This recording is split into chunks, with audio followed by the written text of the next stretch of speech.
So the real question here, and the real thing that I want you to really go in depth with this, is to realize that you have the power to choose what emotions you practice.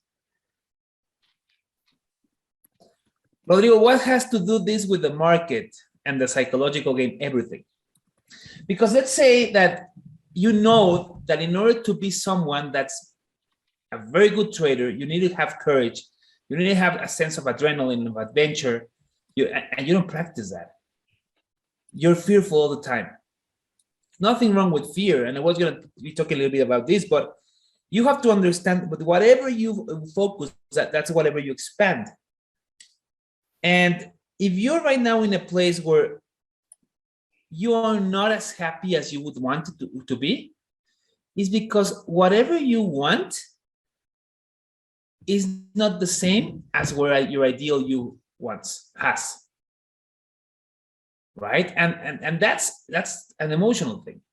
So part of you thinks or believes that you can't be that person. So it frustrates itself, or if you're frustrated, that's good because you still think that you can get there. If you're depressed, you have lost the battle emotionally. Right? So this is an emotional game.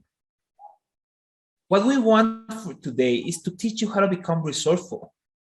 And we'll be talking a lot about this today. We'll be talking about some examples that you can really start looking and understanding why things are the way they are.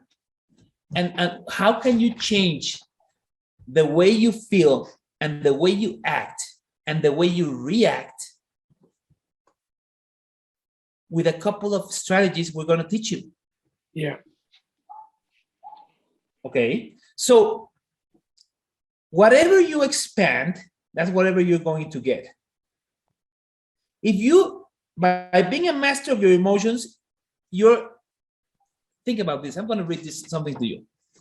Being a master of your emotions is your ability to consistently change from an undesired state to a desired state instantaneously. That's what you have to do.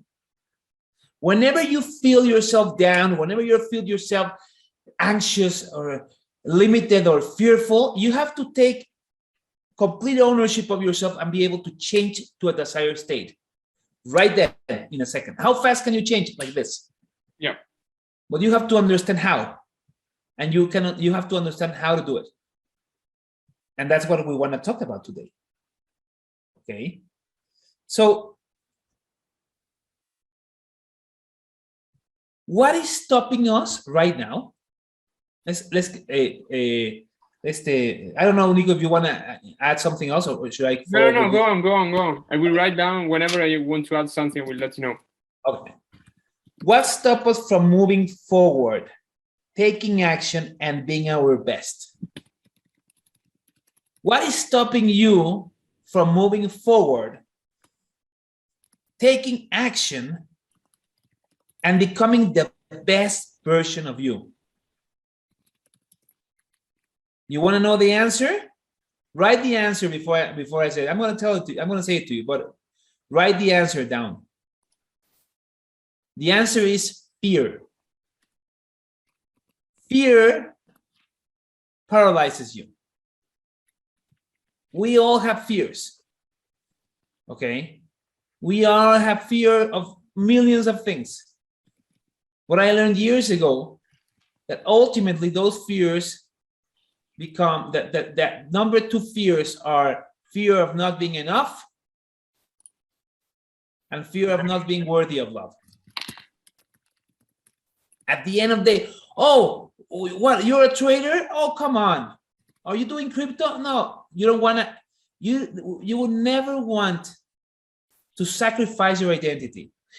Some people would even die to sacrifice their identity rather than sacrifice their identity. Think about the kamikaze pilots in World War II. Yeah. They would rather die than sacrifice their sense of meaning and identity.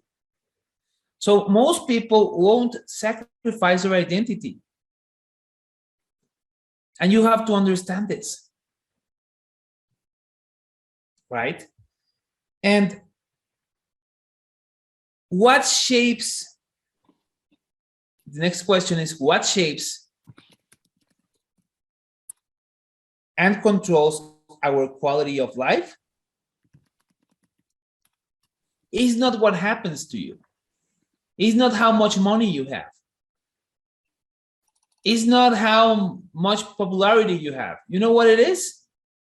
It's the meaning you give to things. Yeah. That's the only thing that really, at the end of the day, matters.